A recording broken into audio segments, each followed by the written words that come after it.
지난 10년간 두 번이나 이른바 이 우파, 자유우파 출신의 대통령이 탄핵을 당했습니다. 그 원인이 뭔지, 경과가 어떤지, 거기에 대해서는 이야기할 필요가 없습니다. 결론적으로 이야기하면은 완벽한 패배입니다. 완벽한 패배. 전쟁을 하다가 패배를 했으면 이긴 사람을 욕할 필요가 없습니다.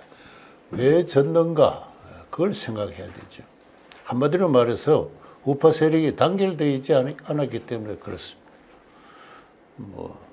국민의힘 정당은 정당대로, 광화문 광화문대로, 젊은이는 젊은이대로, 교회는 교회대로, 지도자도 없고 뿔뿔이 그냥 흩어져서 자기 목소리를 내었습니다. 그렇게 해서 패배할 거는 당연하지 않겠어요? 저는 패배가 아쉽긴 하지만은 분하다고는 생각하지 않습니다. 왜? 지나간 건 지나간 거고 앞으로 이 폐허, 이 완벽한 패배 아닙니까? 변명할 여지도 없이 패배를 했어요. 예. 그 폐허 위에서 새로운 성체를 이제 구성을 해야 된다. 이제 그런 것입니다. 그래서 이제 새역사 국민운동을 주로 청년들을 대상으로 해서 이제 아름아름으로 하는데, 어쨌든 패배의 결과 이 국가 체제가 저는 위기에 들었다고 생각합니다. 위기에 들었다. 이 현 집권 세력은 공산주의자들은 아니지만은 이 대한민국의 정통성을 부정을 해오고, 그리고 이 4.19 이후 민주화 운동을 통해서 자기들이 새로운 나라를 세웠으며, 이 민주화 운동의 최종적인 도달점은 민족 통일이다 하는 그러한 그 소신을 오랫동안 추구해온 그런 사람들이고, 그런 의미에서는 중국과 북한과의 협력의 가능성을 늘 추구해온 그러한 세력입니다. 2차 대전 이후 또는 크게 말해서 동서냉전 이후 지난 7, 80년간 또는 3, 40년간 국제사회, 국제 질서의 큰 어떤 터전이 되어 왔던, 버팀목이 되어 왔던 낙관적인 글로벌리즘이 이제 완전히 해체되고 말았습니다. 미국의 트럼프 대통령이 상당히 광인적인, 말도 함부로 하고 행동도 함부로 하고 쇼맨십이 강하고 하는 이런 사람들 좀 보이지만은, 그를 뒷받침하는 이 세력들은 나름대로 어떤 새로운 세계 질서를 새로운 철학의 입국에서 추구하고 있는 것 같습니다. 진작부터 그런 느낌을 가졌습니다만은, 최근에 지난 2월 달에 마크 루비오 국무장관이 민헨에서 유럽 안보 회의를 하면서 한 연설문을 제가 자세히 읽어보니까, 역시 그들 정치 세력이 나름의 대단히 강건한 또는 건전한 어떤 철학을 소유하고 있다는 걸 제가 확인을 했습니다. 마크 루비오는 유럽의 정치 지도자들에게, 여러분, 지난 5,000년간의 역사를 또 인간의 본성을 무시해서는 안 됩니다. 자유이동, 인간의 자유이동, 그리고 자유통상. 자유이동은 뭡니까? 국제적으로 열린 이민의 대열이죠. 자유통상은 우리가 잘 아는 자유무역을 이야기합니다. 그렇게 하면 세계가 하나의 통합되리라 하는 칸트의 어떤 영구 평화론에서부터, 아담 스미스의 국부론에서부터 또 올라가면 이제 17세기의 계몽주의 시절에서부터 이 자유주의가 갖고 온 어떤 기본 철학이 있습니다. 그 철학의 입각에서 미국의 정신이 형성되었고, 전후 세계 질서를 책임지는 어떤 그러한 미국의 정책이 펼쳐져 왔는데, 인간의 본성은 자유가 아니다. 인간의 본성은 부족이다. 에이미 추아라는 유명한 대학 교수가 부족주의라는 책을 쓰면서 Human is a tribe in origin 그랬습니다. 인간의 본성이 쉽게 바뀐다고 생각하지 마라. 17세기 이후 유럽에서 자연법적 사상의 기초에서 인간의 본성이 자유라는 어떤 새로운 정치 철학이 성립하고, 그에 따라서 시민혁명이 일어나고, 그에 따라서 새로운 자유인의 공화국이 미 대륙에서 건설되고, 또 시민혁명이 일어나고 그 물결이 세계로 퍼져나가고 있지만은 지난 5천년 신석기 시대 이래로 형성해온 인간의 그 집단주의, 인간은 본질적으로 친사회주의적이다. 너무 쉽게 그것을 낙관해서는 안 된다. 그래서 세계 도처에서 이 글로벌리즘은, 미국이 주도한 글로벌리즘은 서유럽 문명을 파괴해 왔으며 후진국에서 오히려 전통적인 신정체제나 억압체제를 강화하는 이제 그와 같은 역할을 해왔다는 겁니다. 그래서 미국도 파괴되었고 유럽도 파괴되었습니다. 그래서 우리가 어떤 인종주의에 기초해가지고 어떤 열등한 인종에 대한 어떤 이 정오심, 인종주의적 관점에서 이런 이야기를 하는 건 아니다. 시민의 안전과 평화를 지키는 것은 근대 국민 국가의 기본적인 책무다. 그런 면에서 그래서 우리가 국경을 닫고 있는 것이다.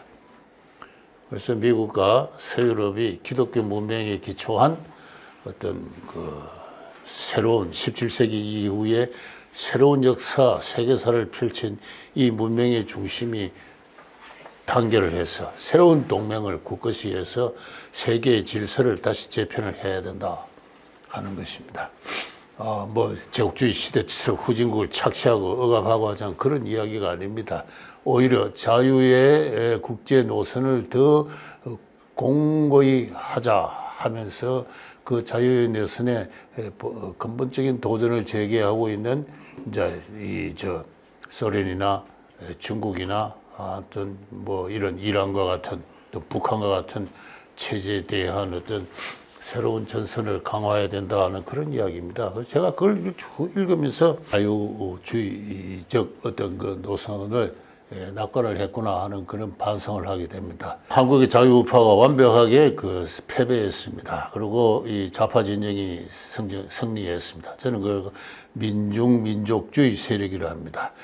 민족주의는 대단히 강력합니다. 지금 이란을 보세요. 그 내부 사정은 모르겠지만 대단히 그 강력한 신정 국가예요.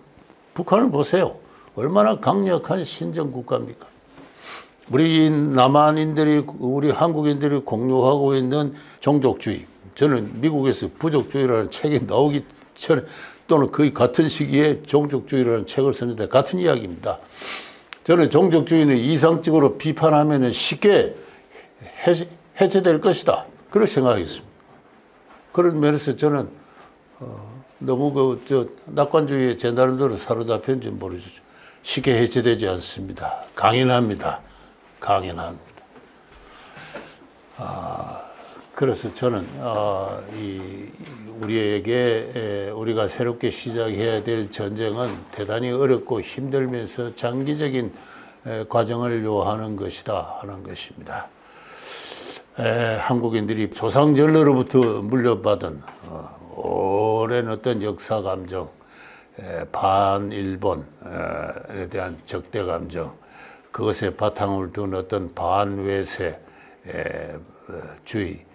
또는 친북한 의식, 친중국 의식, 이것은 대단히 강력한 한국인들의 종족적 본성입니다. 그래서 이 종족적 본성을 과학적인 비판을 통해서 쉽게 허물어뜨릴 거라는 생각이 들었기 때문에 친일파라는 욕을 먹으면서도 이제 굳세게 버텨왔는데 언론에서는 한마디 보도도 해주지 않고 항상 소수 세력이 되어가지고 계속 친일파니 뉴라이트냐는 욕만 진땅 먹고 있는 그런 지난 세월이었습니다. 이 우파에 완전히 괴멸되다시피 한 지금 그래서 이재명이라는 참 정체를 알 수 없는 대통령이 지지율이 66%나 그러잖아요. 무서운 현상입니다. 우파는 철저하게 괴멸을 했는데 그 원인이 뭐냐 하면은 그 마땅한 역사관이나 철학을 갖고 있지 못합니다. 그래서 저는 그것을 인간이 뭐냐 하는 그 원론에서부터 우리 역사가 개항기부터 어떻게 됐느냐 이런 식으로 이 접근을 해서는 부지하셔버리니까 운동을 하기 위해서는 뭔가 전략적인 어떤 그 깃발을 들어야 된다 하는 이제 그런 생각에서 이 네 가지 이 강령을 이제 내걸었습니다. 광주를 해방하라, 한국사 교육을 중단하라, 그리고 이승만과 박정희 대통령의 장기 집권은 정당하다, 중국의 대만 침공 전쟁에 참가해야 된다.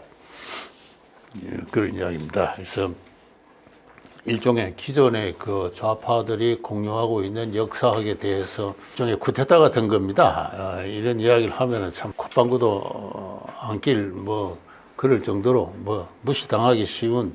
그러나 저는 이 네 가지 강령을 찬성하는 사람이 올 예정으로 1,000명, 내년에는 2,000명, 그 다음에는 4,000명, 그 다음 해에는 8,000명 이런 식으로 해서 한 10,000명만 확보한다면은 이 나라 역사는 바뀐다 그럽니다. 도선 안창호 선생이 흥사단 운동을 하면서 똑같은 이야기를 했습니다. 한 명이 2명이 되고 2명이 4명이 되고 10,000명이 되면은 이 나라가 독립할 수 있습니다 하는 그런 이야기입니다. 그래서 조그맣게 잘 단합된 어떤 그 새로운 어떤 역사관의 공동체가 하나의 쐐기가 되어가지고 이 나라가 작용화하는 보탬 뭐 역할을 할 수 있다면은 새로운 어떤 젊은 세력들이 새로운 정치 세력으로 성장하는 기간 하나의 쐐기로서 국회 역할만 해준다면은 우리 운동은 성공하는 것이 아니냐. 그래서 저는 이 네 가지 강령이 국민의 지배적인 역사의식으로 당장 들어선다는 것은 한 세대 안에서는 불가능하다고 생각합니다. 그러나 단단한 쐐기 역할을 할 수가 있다 하는 이제 그렇게 해서 우리의 젊은이들을 이제 교육을 이제 할 것이다, 해야 된다 하는 그런 생각을 하게 됩니다. 제 4강령부터 이야기를 하면은 중국이 뭐 내년까지 뭐 대만을 이제 완전히 접수한다고 합니다. 중국은 아마 그런 전략을 취할 것 같습니다. 전쟁을 하지도 않고도 대만을 포섭할 수 있는 그게 뭐 진정한 승리라고 뭐 하니까 뭐 그런 방향으로 대만의 야당 세력을 부채르고 위기를 조성하면서 한편으로는 흡수하는 이제 이와 같은 정책을 취하겠습니다만은 어쨌든 뭐 내몽고에다가 총통의 관저 그 주변에 비슷한 모형을 세워놓고 열심히 침투 훈련도 한편도 하고 있고 뭐 등등 여러 가지 군사적 대비도 하고 있는 것 같습니다. 그래서 또 뭐 전쟁을 하게 되면은 뭐 미군이 참전할 것은 너무 명백하고 일본도 참전하겠다고 했으니까 아마 뭐 중국의 지도부들이 그렇게 무책임하게 질 수도 있는 전쟁을 일으킬 것이라고는 생각하지 않습니다. 그러나 어쨌든 중국의 대만 침공, 대만의 접수, 뭐 완정의 방침은 포기되지 않고 앞으로 당분간 앞으로 뭐 10년이고 20년이고 이제 이렇게 될 텐데 그 동아시아 바다에서 하나의 큰 국제적 긴장의 파고를 형성을 하게 될 것입니다. 우리 한국은 어떻게 해야 되느냐? 저는 당연히 미국과 일본의 국제 자유진영에 참가해야 된다고 생각합니다. 한 나라가 전쟁할 그 의지와 전쟁과 관련된 국가 전략을 보유하고 있지 않을 때 그런 나라는 저는 망한다고 생각합니다. 1910년에 망한 우리의 참 조선왕조가 그랬어요. 조선왕조가 망한 걸 두고 미국의 그레고리 핸더슨이라는 사람은 1950년대에 미 대사관에서 문정관으로 근무한 사람입니다만은 소용돌이의 한국 정치라는 책에서 총 한 방 쏘지 않고 망한 매우 특이한 사례를 이루었다 그렇게 이야기를 합니다. 인구가 1,600만 명이나 되고 영토로 크기로 말하면 일본의 절반도 넘습니다. 홋카이도를 제외하면. 그런 나라가 총 한 방 쏘지 않고 망했다. 왜? 전쟁을 할 의지가 전혀 없기 때문에 그렇습니다. 없기 때문에. 전쟁을 하기 위해서는 이제 국민을 통합시켜야 됩니다. 국민을 통합시키기 위해서 국민을 징집해서 국민 군대를 조직해야 되죠. 그러려면 양반 신분 쌍놈 제도부터 없애야 됩니다. 노비 제도도 없애야 되고요. 그런 개혁을 했어야죠. 1876년부터 많은 선각자들이 김옥균 등 선각자들이 그렇게 하자고 했습니다. 근데 끝내 그런 개혁을 안 했어요. 안 했습니다. 양반 쌍놈의 도의를 지키는 것은 성인이 내려준 변치 않는 법이다. 맞죠. 그랬어요. 양반 쌍놈의 제도를 유지하고 무슨 국민군대를 조직합니까?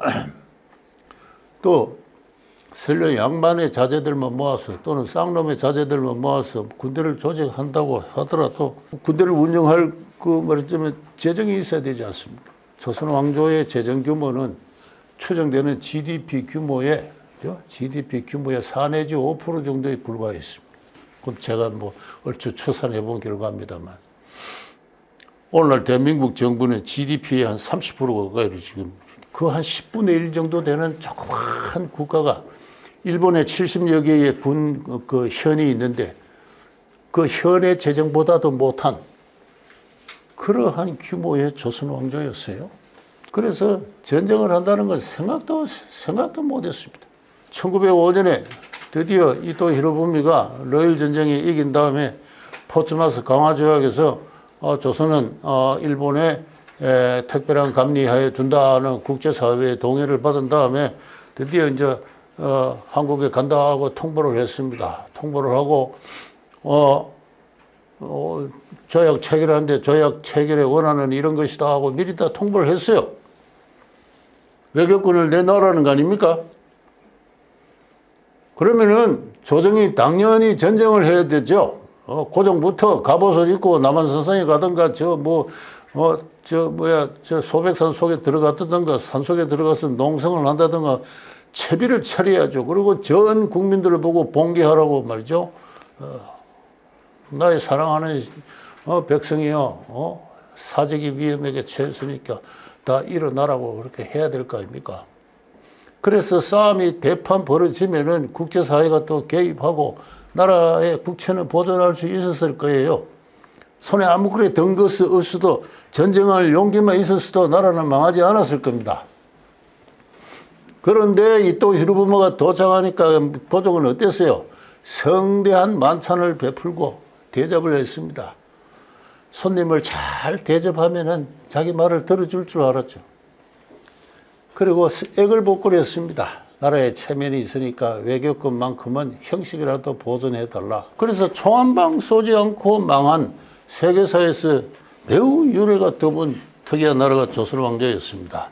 그 어떤 문민주의적, 도덕주의적 어떤 전통이 지금도 남아있어요. 나라는 전쟁으로 지키고 평화는 전쟁으로 지킨다 하는 북한의 김정일 신정체제를 해체하기 위해서는 내 한 목숨 바쳐서라도 힘으로 쫓아내야 된다 하는 이러한 국민적 의지가 없어요. 그 유일하게 그 의지를 북돋운 사람이 이승만 대통령입니다. 이승만 대통령의 북진 통일로는 북쪽으로 군대를 올라가자는 이야기가 아니라 북한 동포를 공산체제로부터 해체하기 위해서는 내 한 목숨이라도 바쳐야 된다는 국민적 어떤 결의 아닙니까? 국민적 결의. 그런 국민적 결의를 계승하는 정치 지도자가 있었더라면 벌써 통일을 했을 거예요. 몇 번이나 좋은 기회가 있었습니다. 그래서 저는 전쟁할 이념과 의지를 결여한 나라는 망하게 마련이다. 새로운 국제 질서가 재편되는 과정에 있어서 미국과 중국의 충돌이 어떠한 양상으로 전개될 건지에 대해서도 많은 이야기도 있고 그렇게 합니다. 아까도 말씀드렸습니다만은 중국의 공산 체제가 쉽게 개방과 자유이동을 통해 가지고 동화될 것이라는 믿음은 이제 사라진 것 같습니다. 점점 중국의 공산 체제는 경화되어 가면서 국제적 긴장 관계를 조성을 하고 가장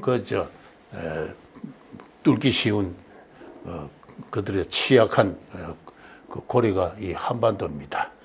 이 남쪽의 대한민국 정부라는 것은 전혀 자기 힘으로 자기의 국가 체제를 옹이해야 된다는 어떤 그 군사적 의지가 소위 말해서 궁극의 의지가 결여된 나라이기 때문에 이런 나라만큼 쉽게 아마 요리하고 접수하기 쉬운 것은 없을 것입니다.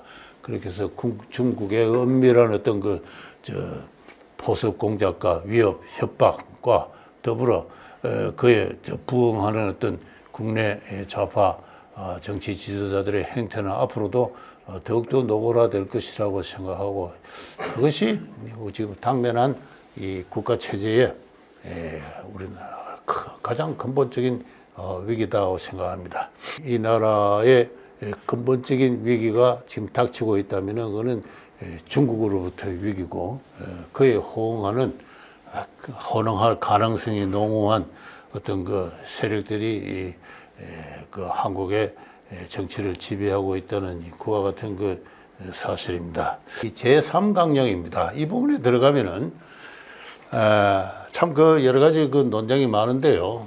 이승만과 박정희 대통령의 장기 집권은 정당했다 하면은 아마 상당히 자유우파의 분들도 내가 자유민주주의라고 스스로를 믿는 분들도 선뜻 동의하기 힘들 겁니다. 너무나 오랫동안 내려온 어떤 세습적인 지혜에 의해서 장기 집권은 부당한 것이다 하는 그런 생각. 이승만 대통령이 나라를 세우고 6.25 전쟁을 방해하고 한미동맹을 체결한 거 잘한 일이다. 그러나 그가 4.4 5.입 개헌을 하고 장기 집권 한 것은 잘못된 거다. 그래서 07과사입니다. 그런 이야기를 합니다. 공은 7이고 과는 4입니다. 어떤 사람은 그보다 또 다른 비율로 또 이야기를, 저는 예전에 이승만 대통령을 완전히 모를 때는 그건 좀 너무 박한 거고 08과2 아니겠느냐 이런 이야기를 한 적이 있는데, 그런 식으로 장기 집권은 부당하다는 그런 생각을 하나의 어릴 때부터 물려받은 지혜로서 저는 답습해 왔습니다. 저는 하여튼 철이 들 때부터 4.4 5.입 하면은 일종의 조롱거리로 말도 안 되는 철없는 짓을 했다. 이렇게 생각합니다. 제가 고등학교 3학년 때 박정희 대통령이 삼성개헌 한다고 했습니다. 반대 데모하면서 대구 시내까지 쫓아나간 그런 경험이 있는데요. 삼성개헌 잘못된 거죠. 잘못된 거. 더 말할 여지가 없습니다. 이런 식의 자유우파의 생각 자체의 장벽을 더 이상 생각하지 못하게 하는 어떤 절대적인 어떤 제한이 거기서 있습니다. 그래서 저는 최근에 여러 가지를 좀 많이 읽으면서 이것 자체가 좀 잘못되었다 하는 이 생각을 고쳐야 한다. 그래서 저는 이 4대 강령 해설에서 이거 하나의 경제 발전을 하고 나라를 세우고 하는 공이 있지만은 장기 집권과 독재를 행한 과오는 범했다. 이 같은 입부름처럼 내려온 이것을 바보 언설이라고 했습니다. 바보들이나 할 만한 그러한 어떤 언설이다 하는 것입니다. 또 전두환 대통령도 같은 시각에서 도매금으로 이 박정희 대통령에 대한 비판으로서 이렇게 비판되고 있는데요. 저는 최근에 여러 가지 자료들을 쭉 보다가 이전에 보지 못했던 새로운 자료를 보고 제 생각을 많이 고쳤습니다. 이 나라 정치사는 처음부터 고약한 당쟁으로 출발했다 하는 것. 조선왕조가 당쟁으로 망했어요. 망했습니다. 당쟁은 우리 한국인들의 심성을 이루고 있어요. 16세기 후반부터 시작한 당쟁이 세계사에서 유례가 없게 300년 이상 지색이 되어가지고 한국인의 문화를 형성을 했습니다.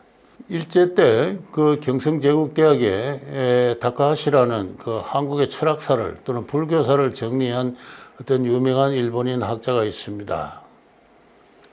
이 한국의 철학사가, 유교사가 그 사람한테 정리가 됐어요. 이 사람이 한국인을 자기가 거의 한 30년 이상 한국에서 살면서 관찰한 결과 한국인은 어떤 사람인가에 대해서 몇 편의 글을 남겼어요. 그래서 조선총독부에 보고되기도 하고 그렇습니다. 한국인은 아무리 유식하고 점잖은 사람이라도 속내를 잘 드러내지 않다가도 조금 친숙해지거나 좌석의 분위기가 무르익으면은 어김없이 그들의 당색을 드러낸다는 것입니다. 노로는 남인을 경멸하고 남인은 노론에 대해서 원수의 감정을 갖고 있다는 거예요. 하나의 문화죠. 문화로 형성되어 온 당정이 일제하에서 한국인들의 이 사회적 생활의 행태를 어떻게 규정하고 있는가를 이제 쭉 자세히 설명하고 있습니다. 제가 그런 것도 생각이 나지만은 이 해방 이후에 이 신생국 대한민국이 출범할 때 헌법을 제정하는 과정에서부터 당정이 시작되었다는 걸 제가 봤습니다. 당시 뭐라 해도 건국의 주체는 이승만 박사였어요. 이승만 박사가 그 회장으로 있는 독립촉순국민회, 독촉국민회의 멤버는 다소 과장된 수치겠지만 회원이 700만 명이나 됐어요. 그 밑에 김구승성의 한독당이 50만 명. 700만 명의 당원이라는 건 저도 좀 과장된 거라고 생각합니다만 어쨌든 압도적으로 강력한 그 정치 세력이고 그리고 아주 일관되게 그 신탁통치 반대, 좌우합작 반대 그리고 남한만의 보통선거의 실시를 통해서 새로운 국가를 건설한 다음에 이 국가가 유엔에 가입해가지고 국제사회의 도움을 받아서 북한에서 소련을 몰아내야 된다 하는 이제 이 이야기를 46년 4월달부터 6월달부터 한 2년 동안 줄기차게 이제 해오면서 많은 우리 한국의 그 당시 남한의 주민들이 거기에 동의를 했습니다. 공산주의에 대한 공포 때문이죠. 공포 때문입니다. 이승만은 그랬습니다. 여러분의 형제가 공산주의자라면은 그는 더 이상 여러분의 형제가 아닙니다. 그만큼 공산주의의 위험성을 강조를 합니다. 당시 남한의 대다수의 사람들은 사유재산제를 부정하는 그러한 그 공산주의에 대해서 어떤 그 거부감을 느끼고 있었습니다. 그 공산주의적 선전에 쉽게 넘어가지 않았다는 그 정도의 다수 우리 한국인들의 어떤 그 교양, 이 성립, 역사적 교양이 성립에 있었다는 점에서 그 자체 우리 역사는 저는 상당히 높은 수준에 있었다고 생각합니다만 어쨌든 그러한 일관지한 노선으로 이 건국을 주도해왔고 드디어 미국이 소련과의 대화 노선을 포기하고 소련의 봉선 노선을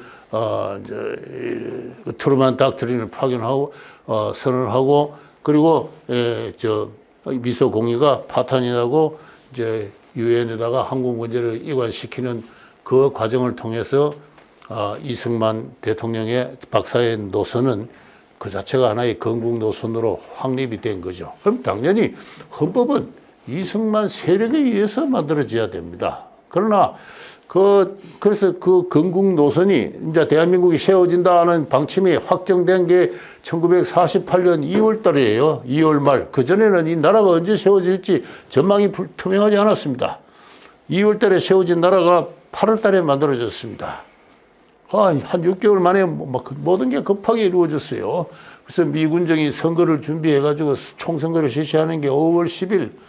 그리고 5월 30일에 재헌국회가 소집이 되고, 그리고 한 달 보름에 걸쳐서 헌법을 만들고, 7월 17일에 헌법을 공포하고, 그 헌법에 따라서 내각이나 정부를 구성을 하고 독립을 선언하는 게 8월 15일이고, 9월 한 달 뒤에는 파리에서 유엔 총회가 예정되어 있기 때문에 거기서 승인을 받아야 됐습니다. 그렇게 승인을 받아 놓지 않으면은 대한민국의 성립 자체가 취소될 수도 있는 이제 그런 상황에서 이러한 그 일정을 두고 막 건국 작업이 막 급하게 날림공사로 막 비유하자면은 막 대강 막 얼추 그냥 터들 떨었고 벽돌을 막 쌓는 식으로 해서 집을 막 짓고 있는 그런 상황에 이 헌법을 만든 사람들은 누구냐 하면 신익희 그 한독당에 떨어져 나온 세력하고 그리고 김성수 그 한민당 세력들이었어요. 이승만 대통령은 다른 일에 골몰을 하고 헌법을 만든다고 하니까 그거 만들어 봐라 하는 이제 그런 입장이었는데 이 사람들이 헌법을 만들면서 내각 책임제로 근데 이 내각 책임제는 이승만 대통령이 보기에는 상당히 한국에 그 위험한 겁니다. 자기가 피눈물로 그 현장을 봤던 조선왕조가 망한 게 내각 책임제 때문에 그래요. 내각 책임적 정부 형태도 누구도 책임지지 않고 권한은 여러 군데 분산돼 있고 더 많은 권한을 차지하려고 서로 당장이나 하고 했던 것. 그것의 현대판이 내각 책임제예요.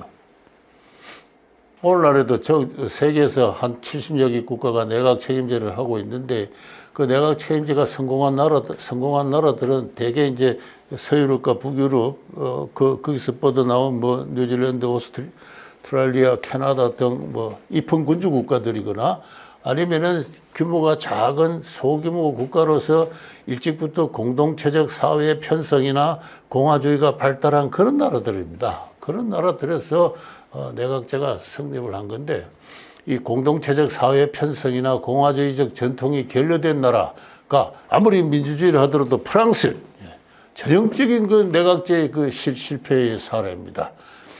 관료주의, 중앙집권적 관료주의가 발달한 사회죠. 프랑스는 의외로 그 프랑스 혁명을 일으켰지만은 사회의 공동체적 편성이나 어떤 공화주의적 전통에서는 대단히 취약한. 공화란 게 뭡니까? 서로 생각이 달라도 한 틀 안에서 평화롭게 지내잖아요. 약속을 하고 약속을 지킬 수 있는 능력이 그 공화주의 아닙니까? 그런 것이 프랑스에는 결여되어 있어요. 이 프랑스가 파리 교문 이후 제3공화국을 발족시켜가지고 내각 책임제를 했는데 그 1945년까지 70년간 내각이 무려 100회 이상 교체되었다고 그럽니다. 많은 이 정당이 연립하고 그리고 이 수많은 이념적 분열이 심하고 하는 이제 그 내각 책임제를 우리 한국에다가 이제 하겠다고 그랬습니다. 그렇게 해서 이승만은 그거 안 된다. 그래서 이제 대통령 중심제로 이제 바꿔놨습니다. 이승만이 헌법 개정에 개입한 거는 내각 책임제는 안 된다. 미국식의 대통령제를 해야 된다. 하는 이제 미국식의 대통령제라는 것은 그 내각 책임제로 인해서 분열되기 쉬운 정부를 한동안 안정시키는데 이제 큰 그 역할을 할 수가 있습니다. 그리고 이분은 미국에서 교육을 받은 사람이죠. 미국에서 교육을 받은 사람이기 때문에 미국식 대통령제가 성립한 역사에 대해서 공부를 많이 한 사람입니다. 미국의 대통령제는 상당히 강력해요. 요새 트럼프 보면은 그 얼마나 강력한지 알 수가 있지 않습니까? 미국의 건국의 아버지들이 미국의 대통령은 강력해야 된다. 여러 가지 권한을 많이 부여를 했는데 그렇게 한 논리를 보면은 놀라울 정도로 의회의 독재에 대한 경고입니다. 흔히들 대통령이 독재를 한다고 생각하지만 실제로는 의회가 독재를 해요. 의회에 모인 국회의원들은 내가 국민의 대표다 그럽니다. 국민의 대표가 모였으니까 의회는 신성하다. 정부를 구성하는 관료들은 퍼블릭 서번트, 관료들이고 월급이나 받는 관료들이고 의회는 신성하다. 나는 정부의 대표다. 그래서 걸핏하면은 의회가 정부를 견제하고 압박하고 하는 것입니다. 그런데 의회를 구성하는 어떤 한 200~300명의 그 의원들은 기본적으로 정당 정치를 갈라져 있어요. 그래서 의원들은 자기가 내가 국민의 대표다고 주장을 하면서도 그 말하는 거 들어보면은 무식하거나 학식 수준이 낮거나 또는 편견이거나 아니면 자기가 속한 당파의 이해를 대변하는 경우가 많은데 이 국민을 대표임을 자처하는 의원들이 집단을 이루어가지고 독재를 할 때 이것은 가장 무서운 패단을 갖고 온다. 따라서 대통령을 상대적으로 의회로부터 독립시킬 필요가 있다. 그렇게 해서 대통령에게 의회가 만든 법률을 거부할 수 있는 권한도 주고 뭐 이렇게 해. 그리고 임기를 보장합니다. 미국에서는 대통령 임기는 4년이다. 중임에 대한 제한은 없습니다. 왜? 장기 집권은 좋은 것이니까. 유능하고 강력하고 도덕적인, 그래야 국민들로부터 존경과 신뢰를 받는 정치가가 오랫동안 그 자리에 있지 못하게 할 이유는 전혀 없다, 이렇게 이야기합니다. 알렉산더 해밀턴의 이야기예요. 그래서 미국 헌법에서는 대통령의 중임 제한 규정이 없습니다. 그 역사를 알고 있는 이승만이에요. 조지 워싱턴 대학, 하버드, 프린스턴 다니면서 미국의 역사에 대한 강의를 많이 들었지 않습니까? 박사학위 논문도 미국 역사, 통상의 역사에 관한 것이에요. 그 건국의 파운딩 파더들이 남긴 문헌을 보고 박사학위 논문을 쓴 사람입니다. 그래서 이 내각제에 대한 내각제가 갖는 기능적인 불안정성과 더불어 그것이 한국의 전통적인 어떤 당쟁 문화의 전통과 결부되어서 발생시킬 것이 뻔한 그 문제점, 그 재앙과 같은 문제점과 별도로 미국의 그 파운딩 파더들이 만들어낸 이 정부 형태는 지고지순한 것이다 하는 신념을 갖고 있었어요. 근데 이승만 박사는 당시 너무 그냥 경황이 없어서 가지고 그 정도 수준으로 헌법 만드는 데 개입을 했을 뿐이에요. 헌법이 만들어 놓은 거 보니까 내각제거든요. 이거 안 된다. 내각제 정부 같으면 나는 새 정부에 참여하지 않는다. 근데 이승만 없이는 새 정부를 구성을 할 수가 없으니까 할 수 없이 내각제를 대통령제로 바꿔놨는데 그 몇 가지 형식만 바꿔놓은 것에 불과해요. 상당한 정도는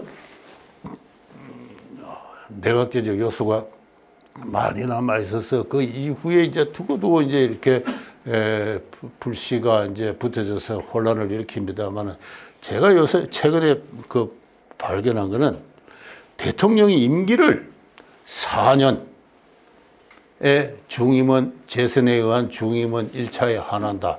이걸 만들어냈어요. 근데 당시 전 세계 뭐 한 몇 개, 한 150개 국가 가운데 대통령의 임기를 그렇게 짧게 규정한 나라는 세상에 아무도 없어요. 왜 한국만이 그렇게 만들었느냐? 당초 헌법 초안에는 그 유진이라는 사람이 그 자기 동료들, 당시 나이 40둘의 약관의 젊은 법률가가 정치권의 의뢰를 받아서 초안을 만들 때는 이 바이마르 헌법을 보면요. 그들은 주로 바이마르 헌법을 많이 보는데 대통령 임기는 7년이고 중임의 제한은 없다고 됐습니다. 독일도 마찬가지예요. 7년 뒤에 국민이 신임을 하면은 할 수가 있는 거고 또 3차라도 국민이 신임을 받으면 할 수 있는 거예요.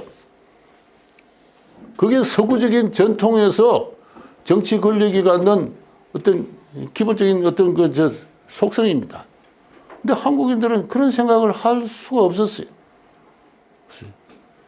새로운 대통령제를 만들면은 독재자가 된다 하는 그 경계심이 앞서서 헌법 초안에는 6년이고 6년 그래서 이제 바이마르 헌법 참고했는데 7년에 이고 중임할 수 있다, 연선할 수 있다. 이걸 가지고 이제 유진호 등은 헌법 대통령의 임기는 6년이며 재선에 의한 중임은 1차에 하는데 이렇게 만들어 놨어요. 저는 그렇게만 되었더라도 후대의 정변은 발생하지 않았을 것이라고 생각합니다. 6년 임기의 재선에 의한 중임 1차 하면 최소한 12년간 할 수 있지 않습니까? 그러면 1954년에 4.4 5.1 개헌은 왜 일어났으며 60년에 부정선거는 왜 일어났습니다. 박정희 대통령이 63년도에 취임했는데 12년간 한다면 75년이니까 삼선개헌 할 필요가 없었어요. 근데 왜 그렇게 규정을 바꿔놨느냐? 이게 바로 당쟁하는 마음이다. 그렇죠? 당쟁하는 마음이다. 이승만 대통령이 내각 책임지면은 하면은 정치에 참여하지 않겠다고 선언을 하니까 황급하게 김성수 씨 댁에 밤중에 모였어요. 한민당 계통의 사람들이 유진이도 참석해가지고 헌법 초안을 급하게 대통령제로 을개만 바꾸는 과정에서 당초 초안에 6년이 된 것은 이미 김성수 댁에 모였을 때 그 사람들이 들고 있는 초안에서는 5년으로 짧아져 있었어요. 그리고 5년으로 짧아져 있는 그것을 밤중에 5자를 지우고 4자로 합니다. 하고 나서 나중에 뭐라고 그런다 하면은 미국이 대통령 임기가 4년이고 중임은 1차에 한다고 했다. 그걸 모델로 했다. 그런 이야기예요. 요거는 상당히 유진우 씨가 몰랐을 수도 있고 알았다고 한다면은 거짓말입니다. 미국이 4년 대통령 임기는 4년이다. 그리고 중임에 관한 언급은 없으니까 역대 대통령이 8년을 하고 중임의 재선에 의한 중임은 1차로 하고 은퇴하는 것이 하나의 관행으로 삼아왔어요. 이 조지 워싱턴 대통령 때부터 그러는데 이분은 8년 동안 진보를 하면서 심신이 너무 지쳤어요. 조지 워싱턴의 고별 연설에 관한 여러 가지 해설을 보면 그렇게 되어 있어요. 그는 너무나 피곤하고 정적으로부터 지속적이고 공격을 받아서 그의 심신은 너무나 피로해 있었다 해서 사실 그래요. 미국의 대통령 한번 이렇게 지내놓고 보면은 오바마 대통령 때 보니까 새파란 젊은이가 대통령에 취임해가지고는 8년 뒤에 보니까 머리가 완전 백발이 되어가지고 노인이 돼서 은퇴하더라고요. 경무를 하는 것 같아요. 우리나라 대통령도 다 마찬가지겠죠. 그 8년 하고 나면 사람이 완전히 쇠진이 돼가지고 더 이상 하나도 하기도 싫고 그리고 요건 또 비판자들로부터 얼마나 많이 들어먹습니까? 그래서 충분하다 해서 워싱턴 대통령이 그렇게 이제 은퇴한 이후에 그게 관례가 돼가지고 쭉 이제 오다가 이 33년도에 루즈벨트 대통령이 당선이 돼가지고 37년에 또 재선이 됐죠. 근데 41년도에 물러가려고 하는데 이 태평양 전쟁이 이제 터져볼 때. 그러니까 삼선을 하고, 그리고 45년도에는 전쟁 중이니까 또 바꿀 수 없으니까 사선을 하고, 그러다 얼마 안 있어 이제 병으로 이제 죽었습니다. 12년간 이제 집권을 했는데, 그 사이에 대통령이 4분이 당선되니까 미국에서 드디어 이제, 이거 안 되겠다 해서 47년도에 수정헌법 22조가 이제 발의가 되어가지고 대통령 임기는 4년이다. 누구도 재선에 의한 중임은 1회를 넘길 수 없다. 이 법이 이제 연방의회에 이제 제안이 돼요. 제안이 돼서 연방의회가 통과하는 게 47년인데 그 수정헌법의 그 조항을 보면은 이 조항이 각 주의회에 통보된 뒤 4분의 3 이상의 동의를 얻지 않으면 폐기한다 이렇게 됐어요. 그렇게 해서 미국의 각 주의회가, 왜냐하면 헌법이란 건 각 주의회가 다 참가해서 동의해서 만들어진 거 아닙니까? 근데 이 대통령 임기 제한 수정 규정만큼은 너무나 중요한 것이어서 그런지 이게 4분의 3 주의회를 통과하는 게 51년이. 그러니까 47년도는 엄격히 말해서 확정된 게 아니에요. 이게 4년이나 걸렸다는 건 무슨 말이냐 하면은 대통령 임기를 그렇게 규정해도 좋은가에 대한 미국인들의 어떤 그 생각이 너무나 갈라져 있었고 그것을 합의를 이루는데 4년의 세월이 걸렸다는 거예요. 다시 말해서 유능하고 강력하고 도덕적인 국민의 존경과 신뢰를 받는 대통령이 8년만 해야 될 이유가 뭐냐 하는. 미국에 가봐요. 제가 이렇게 대학에 있어봐서 알지만은 미국 대학의 학과장은 자기가 모든 걸 다 결정합니다. 재정도 다 하고, 신임 교수 채용하는 것도 학과장이 알아서 해요. 학과장이 유능한 학과장이 들어와서 일을 잘하면은 10년도, 20년도 해요. 총장도 그렇습니다. 무슨 경제연구소에 소장을 한다 하면 그 사람이 잘하면 10년도, 20년도 하는 거예요. 가장 중요한 교수 채용 인사를 학과장이 혼자서 합니다. 우리 한국은 어떤 줄 아십니까? 여러분 인사파동을 많이 겪어서 아는데, 그래서 서울대 경제학부에서 한 30 몇 명 교수가 있는데 신임 교수를 채용한다 하면 전부 투표합니다. 투표. 근데 내일 모레 퇴임할 그 원로 교수하고 어제 채용된 그 신임 교수하고 다 한 표예요. 완전히 평등한 사회입니다. 뭐요? 권위가 없는 사회니. 학과장은 딱 2년 하면 바뀌어요. 그 다음 순으로 착착착착 내려갑니다. 아무 일도 할 수 없어요, 학과장은. 학과장에 무슨 자기 마음대로 사람 뽑고 자기 마음대로 재정을 한다? 생각할 수 없는 일입니다. 저도 학부장도 해봤고 경제연구소 소장도 해봤습니다만 딱 2년 만에 딱 물러나고 그 다음 아무것도 못해요. 미국은 그렇지 않습니다. 잘하면은 8년, 10년 해라 말이죠. 잘못하면은 가르치면 되잖아요. 그래서 미국의 헌법에서 헌법 22조로 오늘날의 그 임기 규정이 성립했는데 그 뒤에 미국의 큰 존경을 받은 대통령이 레이간 대통령입니다. 이게 레이간 대통령 때 후배쪽 레이간 대통령은 왜 삼선할 수 없느냐 하는 이런 여론이 있어가지고 헌법을 개정하는 논의도 잠시 그만큼 한 사람이 장기 집권을 하느냐 안 하느냐는 건 민주주의의 본질적인 요소와 아무 관계가 없는 거예요. 아무 관계가 없는 겁니다. 69년도에 박정희 대통령이 삼선 개헌 추진했습니다. 박정희 대통령이 삼선을 포기하고 선거를 했다 칩시다. 김대중 씨가 이길 거 아니에요? 그럼 오늘날에 이 대한민국 경제가 있겠어요? 김대중 씨는 당시 대중경제라는 걸 이야기를 했어요. 김대중 씨가 대중경제를 사실상 포기하는 건 87년도에 왔어요. 그 뒤에 한 16년이나 지나가지고 한국 경제의 오장육부가 갖춰지고 국제 경쟁력이 갖춰지고 하니까 그는 더 이상 대중경제를 신봉하고 말고 떠나서 객관적으로 실현 불가능한 상황입니다만 71년도 그때는 김대중 씨가 대통령이 되면은 그 정부에 들어가서 대중경제를 시행할 만한 사람들이 눈을 부릅뜨고 기다리고 있었어요. 제 주변에 전부 그런 사람들 많았어요. 그 대중경제를 한다고 해가지고 수출 입국, 수출 주도 경제 성장 노선을 포기했다 칩시다. 수출 주도 경제 성장 모형은 박정희 정부가 창안한 당시 후진국의 경제 정책으로서 대단히 창의적인 거예요. 더 넓은 세계 시장을 상대로 해서 한국인들이 생산하고 수출하고 하는 거 아닙니까? 이 좁은 국내 시장에서는 그런 다이나믹스가 성립할 수가 없어요.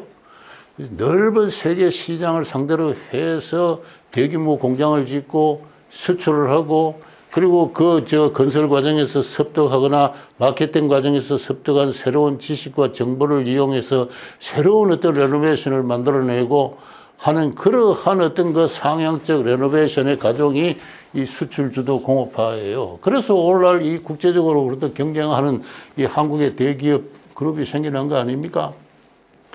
박정희 대통령은 대기업 그룹을 지원했습니다. 위기에 빠지니까 83 조치 내려가지고 사채 동결을 했죠. 어떻게 보면 초헌법적인 조치입니다.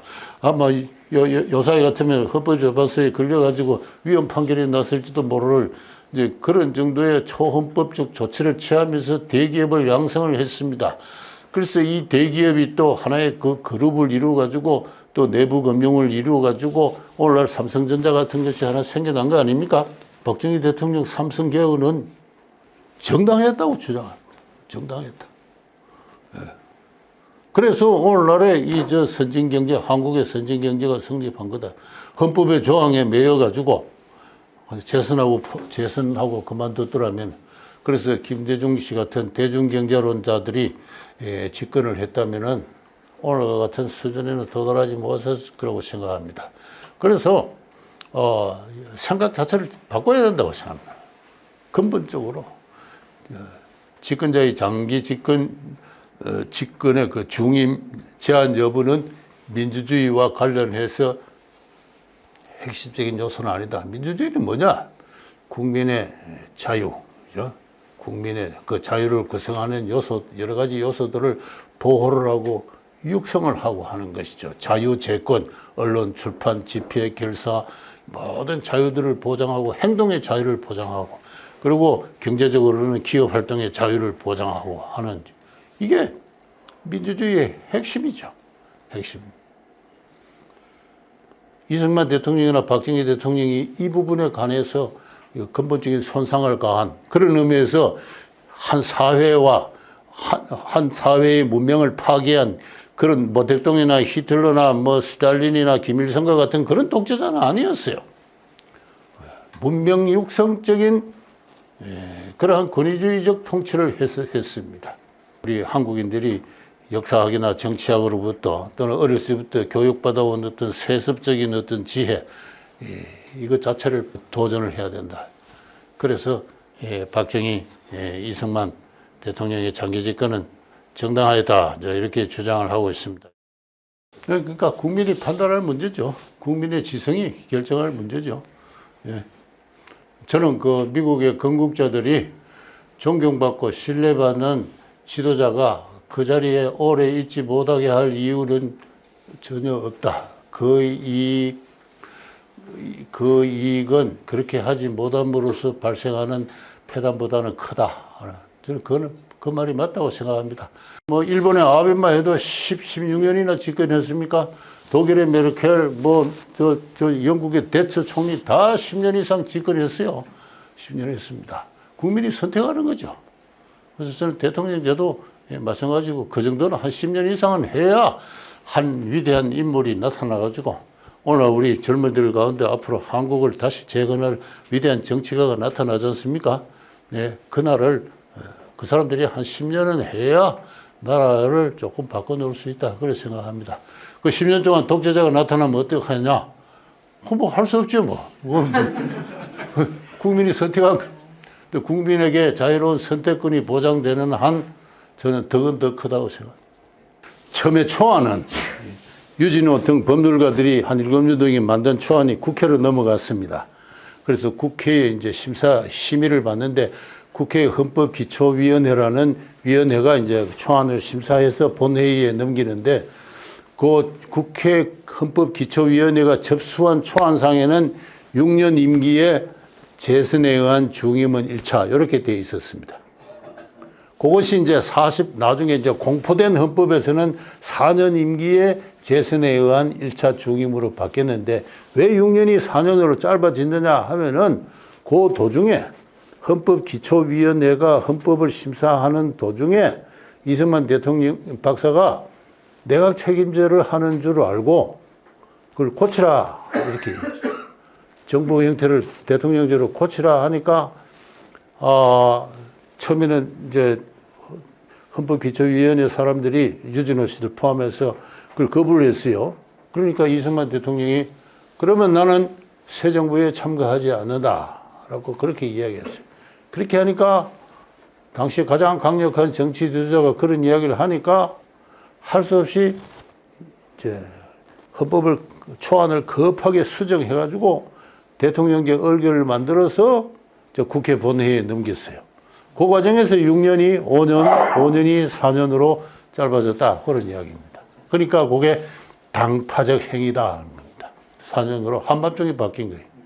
그리고 나서 나중에 이제 미국 핑계를 댄 겁니다. 미국도 그렇게 한다. 근데 미국 사정을 정확하게 전달한 건 아니다. 이제 그런 이야기입니다. 우선 이승만 시절부터 이야기를 하면은 이승만 대통령이 언론이나 출판이나 집회 자유를 제한한 적은 없습니다. 그거는 아무리 찾아봐도 없고 심지어 부산 정치파동이라고 해서 이분이 부산 일원에다가 이제 계엄을 선포하고 이제 부산 정치파동 대통령 직선제 그 개헌 그 이야기는 참 안 했네요. 그 초대 헌법에서는 대통령을 국회에서 뽑게 되어 있었습니다. 당시 사정이 그럴 수밖에 없었죠. 급하게 나라를 만드는데 50 총선거하고 또 대통령 선거는 할 수가 없으니까 이제 국회가 간선을 했는데 대통령제는 국민이 직선하는 게 맞다. 그게 완성된 직선제 대통령제다. 이렇게 해서 이제 강행을 한 게 이제 부산 정치 파동인데 그때 부산 일원에 계엄을 선포를 하니까 계엄군이 언론을 검열을 했어요.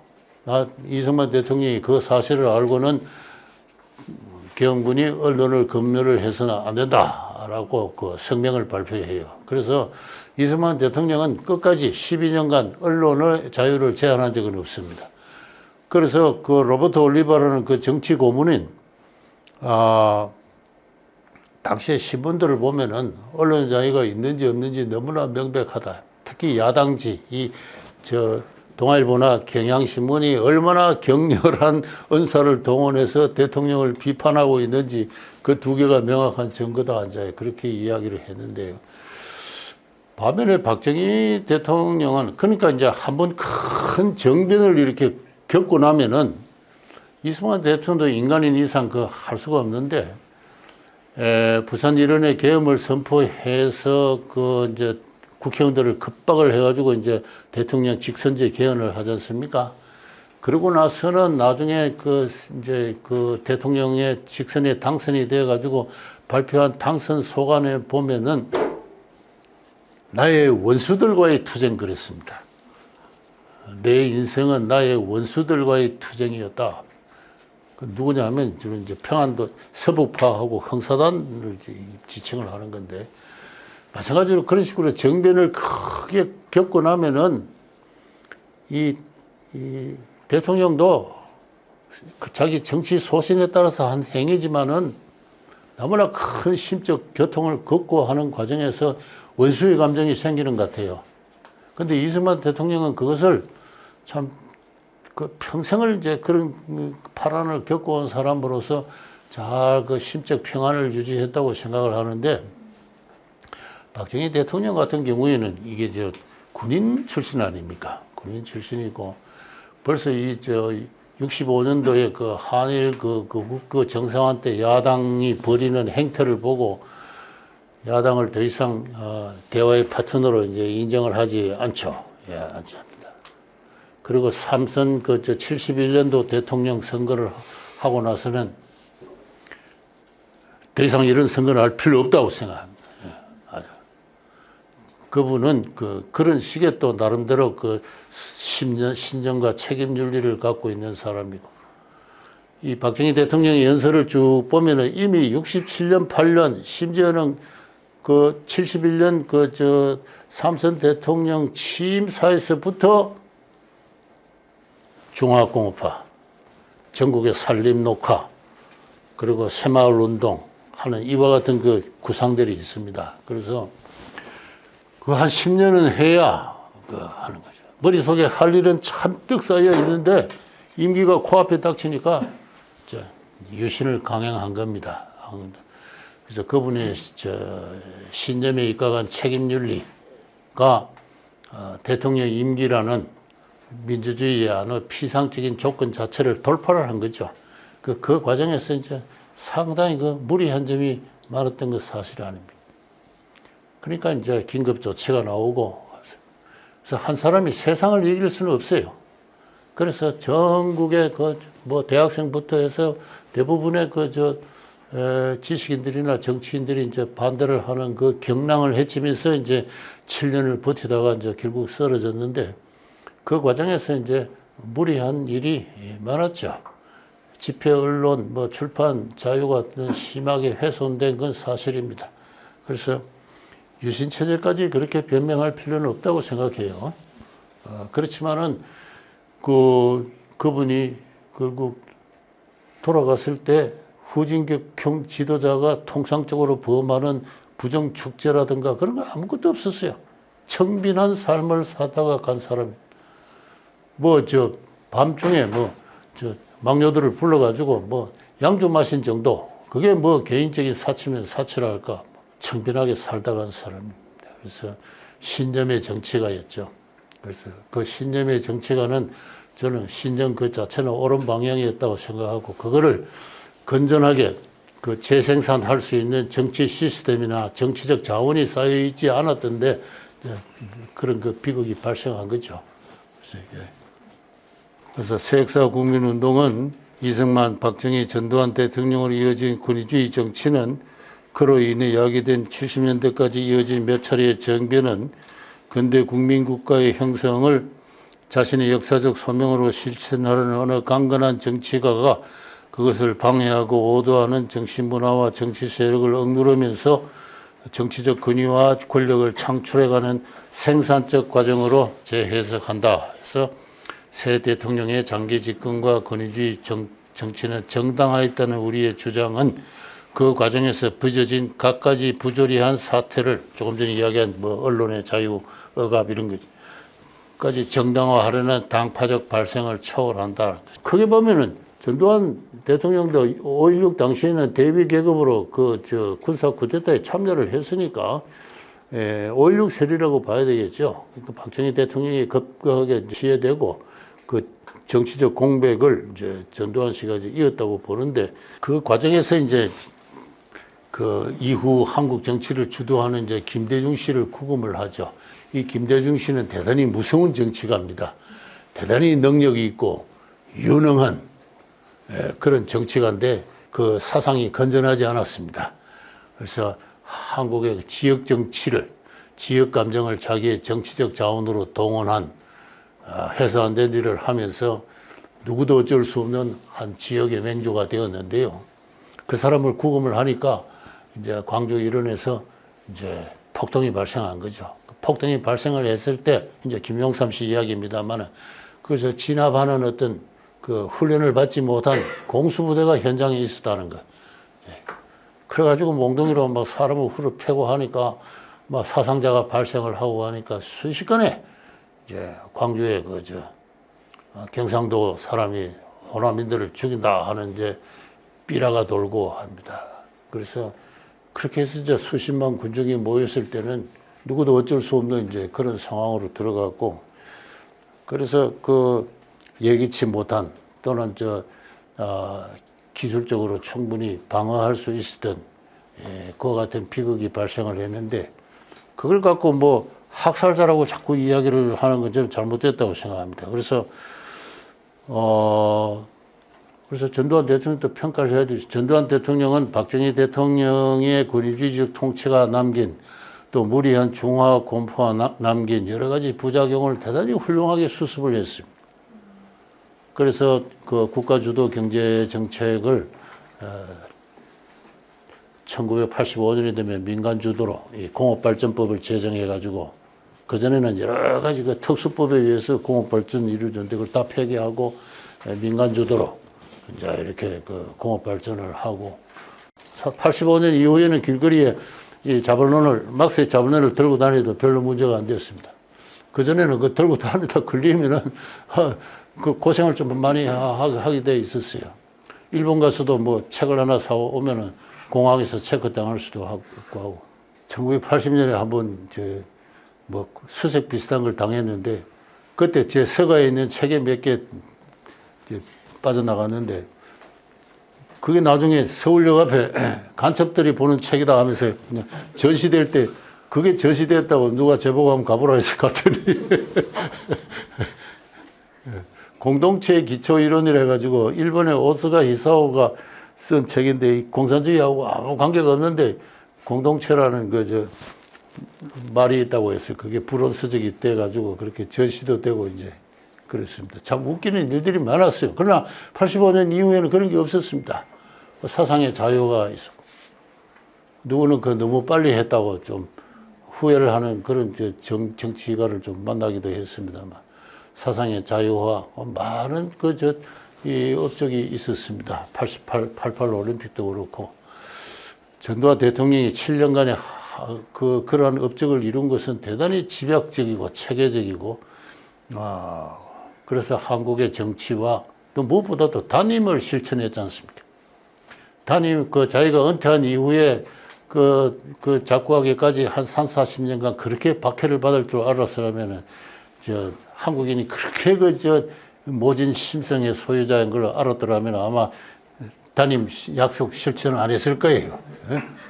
얼마나 많은 박해를 받았어요.